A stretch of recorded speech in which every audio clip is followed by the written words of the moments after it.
السلام علیکم ورحمۃ اللہ وبرکاتہ۔ نحمد و نصلی علی رسولہ الکریم، اما بعد، اعوذ باللہ من الشیطان الرجیم۔ وقال اللہ تعالی وتحبون المال حبا جما رب اشرح لی صدری ویسر لی امری واحلل عقدۃ من لسانی یفقہوا قولی سبحانک لا علم لنا الا ما علمتنا انک انت العلیم الحکیم۔ اللہم ارنا الحق حقا وارزقنا اتباعہ وارنا الباطل باطلا وارزقنا اجتنابہ، آمین رب العالمین۔ صحیح بخاری کی ایک روایت کے مطابق جب حضرت زبیر بن عوام رضی اللہ عنہ کا انتقال ہوا تو وہ اپنے ترکے میں یعنی اپنی وراثت میں 5 کروڑ دینار چھوڑ کے گئے۔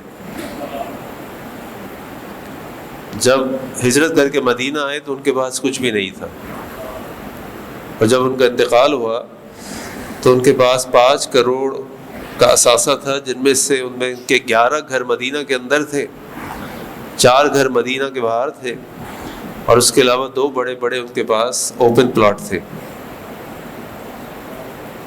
اگر انسان کے پاس مال ہونا کوئی بری بات ہوتی، دین میں ناپسندیدہ ہوتا، تو یہ صحابہ کرام رضوان اللہ علیہ اجمعین کبھی بھی اس مال کو جمع نہ کرتے، کیونکہ جتنی محبت ان کو اپنی آخرت سے تھی اس کا کچھ حصہ بھی ان کو دنیا سے نہیں تھا۔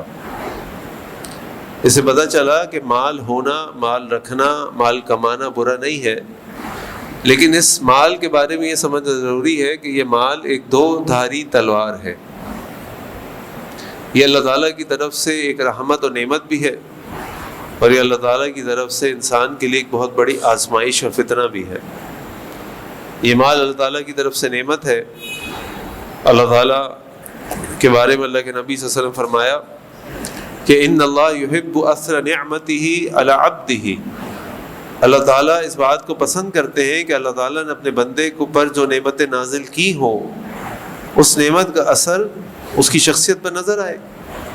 اگر اللہ تعالیٰ نے اس کو مال دیا ہے تو وہ اچھے کپڑے پہنے، وہ اچھی خوشبو لگائے، وہ اچھی زندگی گزارے۔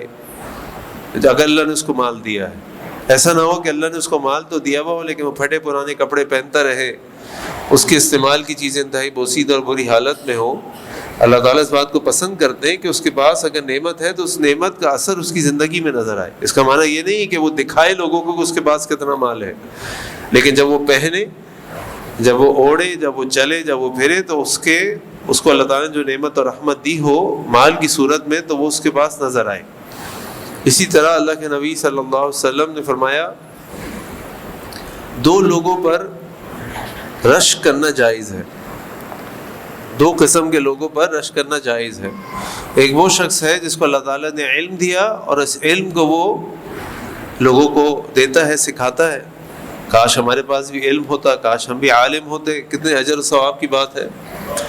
اور دوسرا وہ شخص جس کو اللہ تعالیٰ نے مال دیا ہو اور وہ اپنے مال کو اللہ تعالیٰ کے راستے میں خرچ کرتا ہو، خوب صدقہ کرتا ہو۔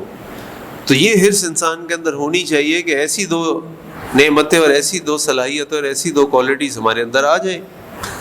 اسی طرح اگر آپ صحابہ کرام رضوان اللہ علیہ اجمعین کی زندگی کی طرف دیکھیں تو دیکھیں جن کو اللہ تعالیٰ نے مال دیا انہوں نے اپنے مال کا کیسا استعمال کیا۔ ابو بکر صدیق رضی اللہ عنہ کو اللہ تعالیٰ نے مال دیا، وہ اپنے مال سے غلاموں کو آزاد کرتے تھے، لوگوں کی پریشانیوں کو دور کرتے تھے، ان کی مدد کرتے تھے، اور انہی کے بارے میں قرآن کریم میں اللہ تعالیٰ نے فرمایا انما نطعمکم لوجہ اللہ لا نرید منکم جزاء ولا شکورا، کہ ہم تو تمہیں صرف اللہ کی رضا کے لیے کھلاتے ہیں، ہمیں تم سے کوئی بدلہ، تم سے کوئی شکریہ، تم سے کوئی تعریف نہیں چاہیے، صرف اللہ کے لیے۔ حضرت عثمان غنی رضی اللہ عنہ کو اللہ تعالیٰ نے مال دیا، انہوں نے اپنے مال سے جنت کو کمایا۔ جس موقع پہ اسلام کو اللہ کے نبی صلی اللہ علیہ وسلم کو مال کی ضرورت تھی، ہر موقع پہ عثمان غنی رضی اللہ عنہ آگے بڑھے اور اپنے مال کو اللہ کے دین کے لیے پیش کر دیا، اور اللہ تعالیٰ نے اس مال کو اور بڑھا دیا، اگلی دفعہ اور خرچ کیا، اگلی دفعہ اور خرچ کیا۔ تو یہ مال اللہ تعالیٰ کی طرف سے ایک رحمت بھی ہے۔ اسی طرح اللہ کے نبی نے فرمایا کہ من احب ان یبسط له فی رزقہ، جو اس بات سے محبت کرتا ہے، پسند کرتا ہے کہ اس کے رزق کو بڑھا دیا جائے، اس کے مال کو بڑھا دیا جائے، وہ کیا کرے؟ فلیصل رحمہ، اس کو چاہیے کہ وہ صلہ رحمی کرے، اپنے رشتہ داروں سے تعلقات کو اچھا کرے، ان سے محبتوں کو بڑھائے، ان سے ناراضگیوں کو ختم کرے، ان سے ملنا ملانا شروع کرے، اللہ تعالیٰ اس کے مال کو بڑھا دیں گے۔ تو یہ ترغیب اس لیے دلائی کیونکہ مال کی محبت انسان کے دل کے اندر اللہ تعالیٰ نے ڈالی ہے، اور جن چیزوں کی محبت اللہ تعالیٰ نے انسان کے اندر ڈالی ہے، انہی چیزوں میں اللہ تعالیٰ نے آزمائش بھی رکھی ہے۔ ایسا اللہ تعالیٰ قرآن کریم فرماتے ہیں زُيِّنَ لِلنَّاسِ حُبُّ الشَّهَوَاتِ مِنَ النِّسَاءِ وَالْبَنِينَ وَالْقَنَاطِرِ الْمُقَنطَرَةِ مِنَ الذَّهَبِ وَالْفِضَّةِ، اللہ تعالیٰ نے انسانوں کے لیے مزین کر دیا، خوبصورت بنا دیا محبت کو، عورتوں کی، بیٹوں کی، مال کی، سونے کی، چاندی کی، وَالْأَنْعَامِ، اور جانوروں کی۔ اس زمانے کی مال و دولت یہی ہوتے تھے، کھیتی باڑی، ساری چیزیں۔ اللہ تعالیٰ نے انسان کے لیے ان تمام چیزوں کو خوبصورت بنا دیا۔ ہر انسان کا دل چاہتا ہے اس کے پاس مال ہو، کوئی ہے ایسا یہاں پہ جس کا دل نہ چاہتا اس کے پاس مال ہو؟ کوئی بھی نہیں ہے۔ وہ تو حبون المال حبا جما، اس مال کی محبت جو ہے نا وہ اندر تک ہے بندے کے، شدید محبت ہے، اور اس میں کوئی حرج نہیں ہے جب تک یہ مال کی محبت اس کو اللہ، اس کے رسول اور اللہ کے راستے میں جہاد کرنے سے نہ روکے، اس میں کوئی حرج نہیں۔ اور اسی طرح یہ مال، اس کا دوسرا رخ جو ہے اس چیز کا، وہ اللہ تعالیٰ کی طرف سے آزمائش ہے۔ یہ مال ایک بہت بڑی آزمائش ہے۔ اللہ کے نبی صلی اللہ علیہ وسلم فرمایا لِكُلِّ أُمَّةٍ فِتْنَةٌ، ہر امت کے لیے فتنہ ہوتا ہے، وَفِتْنَةُ أُمَّتِي، اور میری امت کا فتنہ المال، مال ہے۔ اللہ تعالیٰ قرآن میں فرماتے ہیں انما اموالکم و اولادکم فتنہ، یہ مال اور یہ اولاد تمہارے لیے فتنہ ہے، آزمائش ہے۔ اور اکثر انسان اس آزمائش میں فیل ہو جاتے ہیں۔ اللہ تعالیٰ نے قرآن کریم میں جو سورہ تکاثر نازل فرمائی الہاکم التکاثر حتی زرتم المقابر، کہ یہ آگے سے زیادہ کی خواہش نے تمہیں غفلت میں ڈال دیا، یہاں تک کہ تم قبروں تک جا پہنچے۔ اور پھر اللہ کے نبی صلی اللہ علیہ وسلم نے یہ حدیث ارشاد فرمائی کہ یقول ابن آدم مالی مالی، ابن آدم کہتا رہتا ہے میرا مال میرا مال۔ حل لک ابن آدم من مالک، اے ابن آدم تیرے مال میں تیرا کیا حصہ ہے؟ الا، مگر یہ کہ ما اکلتا فافنیتا، جو تو نے کھا لیا وہ ختم ہو گیا، وَلَبِسْتَ، اور جو تو نے پہن لیا فَأَبْلَيْتَ، وہ پرانا بوسیدہ ہو گیا، وَتَصَدَّقْتَ، اور جو تو نے صدقہ کیا فَأَمْزَيْتَ، وہ اللہ تعالیٰ کے پاس جمع ہو گیا۔ بس اتنا حصہ تمہارے مال میں تمہارا ہے، اس کے علاوہ تمہارا کوئی حصہ نہیں۔ لیکن انسان کا حال کیا ہے؟ جو اللہ کے نبی صلی اللہ علیہ وسلم فرمایا کہ اگر ایک انسان کے پاس ایک وادی بھی سونے کی ہوتی، ایک وادی، تو اس کی خواہش ہوتی کہ ایک اور وادی آ جائے، دوسری وادی آ جاتی، پھر خواہش ہوتی ایک اور وادی آ جائے، اور یہ اس کی خواہش کو، اس کی اس حرص کو، اس کی اس مال کی محبت کو سوائے قبر کی مٹی کے کوئی چیز نہیں بھر سکتی۔ اور یہ تماشا آج ہم دنیا میں دیکھتے ہیں۔ اللہ کے نبی صلی اللہ علیہ وسلم نے پچھلے زمانے کے لوگوں کا ایک واقعہ اپنے صحابہ کو سنایا۔ آپ نے فرمایا ایک دفعہ اللہ تعالیٰ نے ایک فرشتے کو بھیجا 3 افراد کے پاس، جن میں سے ایک برس کی بیماری میں تھا، ایک گنج پن کی بیماری میں تھا، اور ایک نابینا تھا۔ وہ فرشتہ سب سے پہلے برس کی بیماری والے کے پاس آیا اور اس سے کہا کہ بھائی تمہاری کوئی خواہش ہے تو بتاؤ۔ اس نے کہا میری خواہش ہے کہ میری جلد اچھی ہو جائے، میں اچھا لگنے لگوں، لوگ مجھ سے گھبراتے ہیں، میرے قریب نہیں آتے، مجھے اچھی جلد چاہیے۔ اس نے اللہ تعالیٰ سے دعا کی، اللہ تعالیٰ نے یا اللہ تعالیٰ کے حکم سے اس کی جلد اچھی ہو گئی۔ پھر اس شخص سے پوچھا تمہیں کوئی مال چاہیے، کوئی ضرورت ہے؟ اس نے کہا مجھے مال چاہیے، مجھے کوئی اونٹنی دے دو یا مجھے کوئی گائے دے دو۔ راوی بھول گئے کہ انہوں نے اونٹنی کہا یا گائے۔ اللہ تعالیٰ نے اس کو ایک 10 ماہ کی حاملہ اونٹنی دے دی، اور پھر فرشتے نے اس کے لیے دعا کی کہ اللہ تعالیٰ تمہیں اس میں برکت دے۔ اس کے بعد وہ فرشتہ اس گنج پن کی بیماری والے کے پاس گیا، اس سے کہا کہ بھائی کوئی خواہش ہے، کوئی مسئلہ ہے، کوئی پریشانی ہے تو بتاؤ۔ اس نے کہا کہ میں چاہتا ہوں کہ میرے خوبصورت سے بال آ جائیں، لوگ مجھے پسند نہیں کرتے۔ اس نے اللہ تعالیٰ کے حکم سے اللہ تعالیٰ نے اس کو اچھے بال دے دیے۔ پھر اس سے پوچھا کسی مال کی ضرورت ہے، کوئی ضرورت ہے؟ اس نے کہا ہاں مجھے کچھ مال دے دو، کوئی گائے دے دو۔ اللہ تعالیٰ نے اس کو ایک حاملہ گائے دے دی، اور فرشتے نے اس کے لیے دعا کی کہ اللہ تعالیٰ تم اسے برکت دے۔ اس کے بعد وہ چلا گیا اس نابینا کے پاس، اس سے کہا کہ بھائی تمہاری کوئی خواہش ہے؟ اس نے کہا میں چاہتا ہوں کہ مجھے آنکھیں مل جائیں، میں اپنی آنکھوں سے دنیا کو دیکھ سکوں۔ اللہ تعالیٰ نے اس کو آنکھیں دے دی۔ اس سے پوچھا تمہیں کوئی خواہش ہے، کوئی مال چاہیے؟ اس نے کہا مجھے کوئی بکری دے دو۔ اللہ تعالیٰ نے اس کو ایک بکری دے دی۔ فرشتے نے اس کے لیے دعا کی کہ اللہ تعالیٰ تمہیں اس بکری میں برکت دے۔ اس کے بعد ان تینوں افراد کے پاس، پہلے شخص کے پاس ایک پوری وادی اونٹنی کی ہو گئی، اونٹوں کی ہو گئی، دوسرے کے پاس پوری وادی گائے کی ہو گئی، تیسرے کے پاس پوری وادی بکری کی ہو گئی، خوب مال ہو گیا تینوں کے پاس۔ پھر اللہ تعالیٰ نے اپنے فرشتے کو دوبارہ ان کے پاس بھیجا کہ ان کو آزمائے۔ تو فرشتہ پہلے شخص کے پاس آیا مرض کی بیماری میں مبتلا ہو کر، اسی کی طرح، اور اس سے کہا کہ بھائی میں بڑا ضرورت مند ہوں، بہت پریشان ہوں، مجھے اللہ کے علاوہ صرف تم سے امید ہے، اللہ کے بعد میری کوئی مدد کر دو، میرا کوئی آسرا نہیں ہے۔ اس نے کہا بھائی جان میرے اوپر بڑی ذمہ داریاں ہیں، میں آپ کی کوئی مدد نہیں کر سکتا، اپنے اوپر بڑے اخراجات ہیں۔ اس نے کہا کہ یہ مال جو اللہ نے تم کو دیا ہے، یہ مال میں سے مجھے دے دو۔ اس نے کہا یہ مال تو میرے باپ دادا کا ہے، یہ تو مجھے ورثے میں ملا ہے۔ پلٹ گیا وہ۔ اس کے بعد وہ گنجے شخص کے پاس گیا گنجا بن کے، اور اس سے کہا کہ بھائی مجھے بڑی ضرورت ہے، میں بڑا پریشان ہوں، مجھے اللہ کے بعد صرف آپ سے امید آسرا ہے، میری کو مدد کر دو۔ اس نے کہا نہیں بھائی میرے پاس بڑی ذمہ داری ہے، بڑی مہنگائی ہے، میں نہیں دے سکتا۔ اس نے کہا یہ تمہارے پاس بکریوں کی وادی ہے، اس میں سے کچھ دے دو۔ اس نے کہا نہیں بھائی، بلکہ اس نے کہا کہ تم وہ شخص نہیں ہو جس کے پاس مال نہیں تھا۔ اس سے پہلے شخص کو بھی ایسی کوئی بات کی۔ اس نے کہا نہیں یہ مال تو میرے باپ دادا کا ہے، وراثت میں ملا ہوا ہے، ہم تو خاندانی نواب ہیں۔